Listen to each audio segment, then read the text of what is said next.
Bismillahirrahmanirrahim. Assalamualaikum warahmatullahi wabarakatuh. Anak-anak, bagaimana kabar kalian semua? Baik-baik ya? Alhamdulillah. Alhamdulillah kita bisa bertemu kembali pada pembelajaran IPS walaupun masih dalam kondisi pandemi. Dan Ibu yakin walaupun masih dalam kondisi pandemi, kalian masih tetap semangat untuk belajar. Anak-anak, pada kesempatan ini kita akan membahas tema 2 subtema 1. Tema 2 yaitu persatuan dalam perbedaan. Subtema 1 yaitu rukun dalam perbedaan. Lanjut. Apa yang akan kita bahas nak dalam tema 2 ini? Ada 3 hal. 1. Peristiwa proklamasi kemerdekaan Indonesia. 2. Makna proklamasi kemerdekaan. 3. Wujud makna proklamasi. Sekarang kita bahas satu-satu nak ya. Kita bahas peristiwa proklamasi kemerdekaan Indonesia dulu. Lanjut. Nah, peristiwa proklamasi kemerdekaan Indonesia ada beberapa hal yang perlu kalian ketahui. 1. Peristiwa ini menjadi tonggak sejarah di mana bangsa Indonesia berhak atas kemerdekaan dan wajib mempertahankannya. Ya. 2. Peristiwa ini diawali dijatuhkannya bom atom di kota Hiroshima dan kota Nagasaki. Tahu nak ya, Hiroshima dibom tanggal berapa? Oke, tanggal 6 Agustus 1945, sedangkan Nagasaki tanggal 9 Agustus 1945. Dari peristiwa pengeboman ini, akhirnya Jepang menyerah kepada tentara sekutu, yaitu, dan peristiwa ini dijadikan kesempatan bangsa Indonesia untuk segera membebaskan diri dari penjajahan Jepang.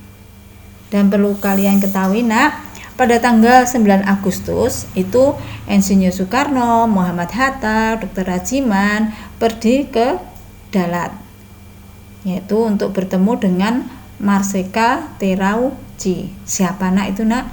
Iya betul, yaitu beliau adalah Panglima Besar Tentara Jepang di Asia Tenggara. Panglima tersebut menyampaikan info kepada pemerintah Indonesia bahwa Jepang akan memberikan kemerdekaan kepada bangsa Indonesia. Padahal ya nak ya, saat itu Jepang kan sedang terdesak oleh sekutu. Jepang mencari akal bagaimana untuk menarik simpati rakyat Indonesia, yaitu dengan Jepang memutuskan untuk menghadiahkan kemerdekaan. Nah, pertemuan antara Panglima Jepang dan pemerintah Indonesia itu memicu pertentangan di dalam negeri. Nah, terus terjadinya perbedaan pendapat antara tokoh golongan tua dan golongan muda. Jadi dulu ada golongan tua dan golongan muda. Nah, golongan muda tidak ingin kemerdekaan Indonesia diatur oleh Jepang. Mereka menginginkan proses kemerdekaan Indonesia disiapkan oleh bangsa Indonesia tanpa ada campur tangan negara lain. Itu nak ya. Nah, ketiga yaitu bawanya Insinyur Soekarno dan Dr. Randes Muhammad Hatta ke Rengas Dengklok.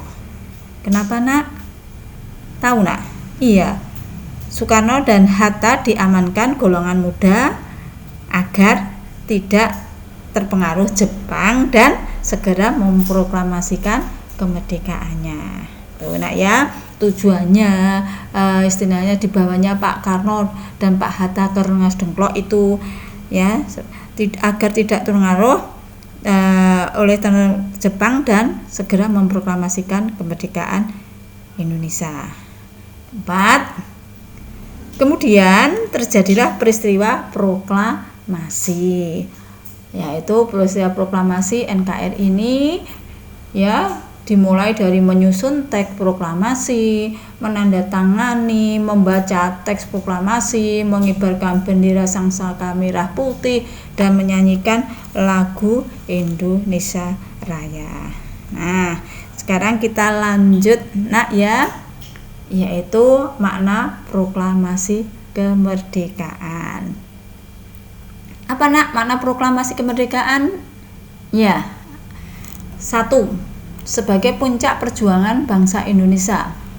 Peristiwa ini bukan akhir perjuangan nak, tapi menjadi awal perjuangan bangsa Indonesia dalam membangun negeri yang merdeka dari penjajahan.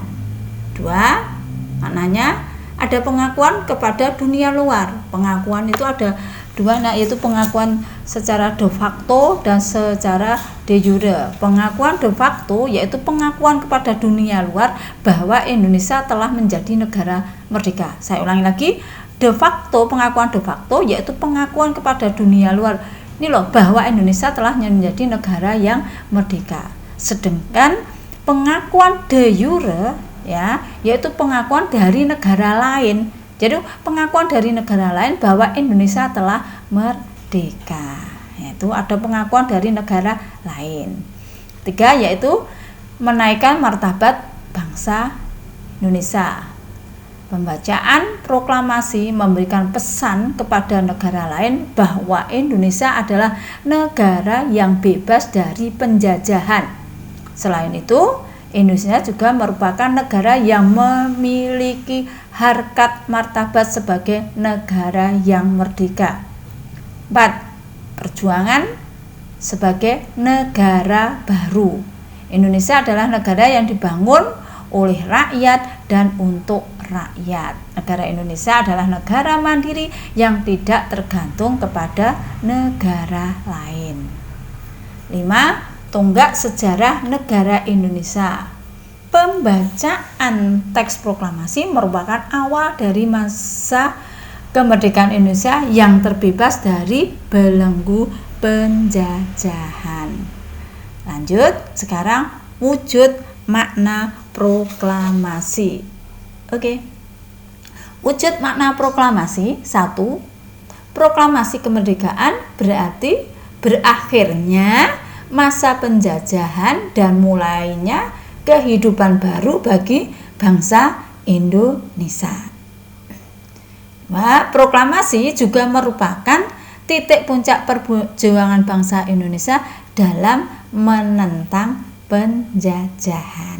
Itu wujudnya nak ya.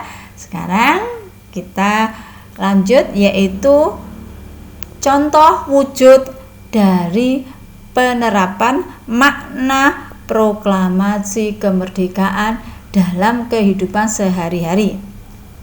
Di antaranya 1. Bertakwa kepada Tuhan Yang Maha Esa. Apa nak arti bertakwa kepada Tuhan Yang Maha Esa? Yaitu menjalankan segala perintahnya dan menjauhi segala larangannya. 2. Berlaku jujur dalam perkataan dan perbuatan. Jadi setiap perkataan dan perbuatan kalian harus kalian laksanakan dengan sejujur-jujurnya. 3. Belajar giat untuk mencapai cita-cita. Enak ya? Belajar giat nak ya, agar cita-cita kalian dapat tercapai. 4. Menghargai pendapat. Ya. Jadi setiap pendapat orang lain tolong kalian hargai. Ya. Jangan kalian aja yang minta pendapat kalian untuk dihargai orang lain, tapi lebih utama lagi kalau tolong hargai pendapat orang lain. Ya nak ya, walaupun itu sebetulnya tidak sesuai dengan pendapat kalian, tolong hargai. Ya, itu. Terus 5 yaitu mencintai budaya sendiri. Cintai budaya sendiri, lestarikan budayanya nak. Jangan sampai budaya kita nanti diambil oleh negara lain. Yaitu yang keenam yaitu mewujudkan rasa kebersamaan kepada seluruh suku bangsa yang ada. Yaitu sekali lagi menunjukkan rasa kebersamaan kepada seluruh suku bangsa ada. Kita harus bersama-sama nak ya. Dan 7 yaitu rela berkorban untuk membela tanah air. Rela berkorban untuk membela tanah air. Ya, para pahlawan sudah berkorban ya jiwa, raga, dan segalanya untuk membela tanah air. Yang kita nak ya, tinggal sekarang giliran kita harus rela berkorban. Kita harus punya prinsip apa yang bisa saya berikan kepada bangsa Indonesia ini, ya nak ya. Nah, demikian anak-anak yang bisa Ibu sampaikan. Semoga yang Ibu sampaikan kali ini bisa bermanfaat bagi kalian. Selanjutnya kerjakan kuis di e-learning, ya nak ya. Anak-anak, insya Allah kita akan bertemu pada pembelajaran selanjutnya. Pesan Bu Deni, jangan lupa sholat, belajar, berbakti kepada kedua orang tua, dan jaga kesehatan. Sekian, nak, tetap semangat walaupun kita masih dalam pembelajaran daring, nak ya. Nah, sekian nak ya. Assalamualaikum warahmatullahi wabarakatuh.